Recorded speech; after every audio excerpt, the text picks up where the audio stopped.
साल में हम गरीबी दूर कर देंगे, जीरो पॉवर्टी कर देंगे। ये किस बात का नारा है? और फिर zero tolerance law and order के लिए सुप्रीम कोर्ट क्या कह रहा है? सुप्रीम कोर्ट कह रहा है जो बात हम लोग कहते थे वो बात सुप्रीम कोर्ट कह रहा है कि कानून व्यवस्था उत्तर प्रदेश में है ही नहीं, खत्म हो गई है। कानून व्यवस्था के नाम पर कुछ हो ही नहीं रहा है। मनचाहा अधिकारी काम कर रहे हैं, मनचाहा अधिकारी मुकदमे लगा रहे हैं, मनचाहा लोग पैसे वसूल रहे हैं। और जौनपुर से बेहतर कौन नहीं जानता, याद करो वो पुजारी की घटना। क्या आज भी जेल में नहीं है पुलिस के लोग?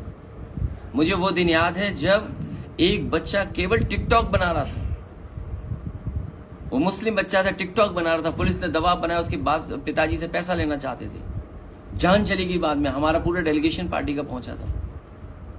न जाने कितने बेगुनाहों को मार दिया। और यही जौनपुर है जहां पर अपनी नाकामी छुपाने के लिए बैंक डकैती के मामले में एक फेक इनकाउंटर किया था। फेक इनकाउंटर इसी जिले में हुआ था।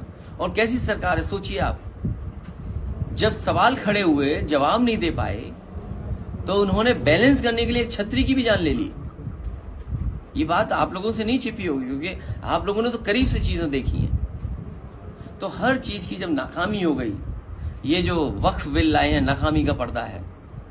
अपनी तमाम जो उनकी नाकामी है योजनाओं की, जो कुछ नहीं जनता को कर पाए, इसलिए इस तरह के कानून ला रहे हैं। समाजवादी पार्टी ने लोकसभा में भी स्वीकार नहीं किया था।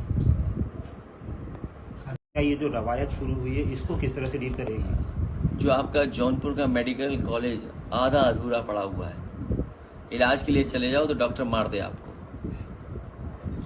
इतनी शानदार बिल्डिंग बनी है, ये वही बिल्डिंग वही कॉन्ट्रैक्टर आर्किटेक्ट थे जिन्होंने लोकसभा बनाई है।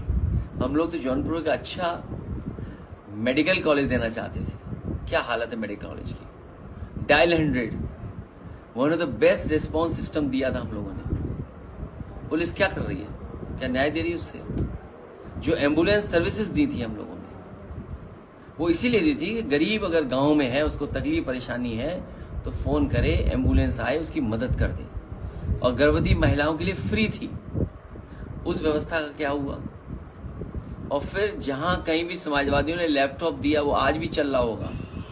जो नेटवर्क आप इस्तेमाल कर रहे हैं, जिस नेटवर्क पे आपका चल रहा है ये मोबाइल, उस इन्वेस्टमेंट को लाने का काम समाजवादियों ने किया था। और उसी का परिणाम यह है कि आज इंटरनेट और उस तरह की सेवाएं बड़े पैमाने पर पहुंच रही हैं गांव-गांव। और बिजली, ये केवल मीटर लगा रहे हैं, बिजली महंगी कर रहे हैं, सस्ती नहीं होने दे रहे हैं बिजली। और हमारे मुख्यमंत्री जी तो एक कारखाना नहीं लगाए बिजली का।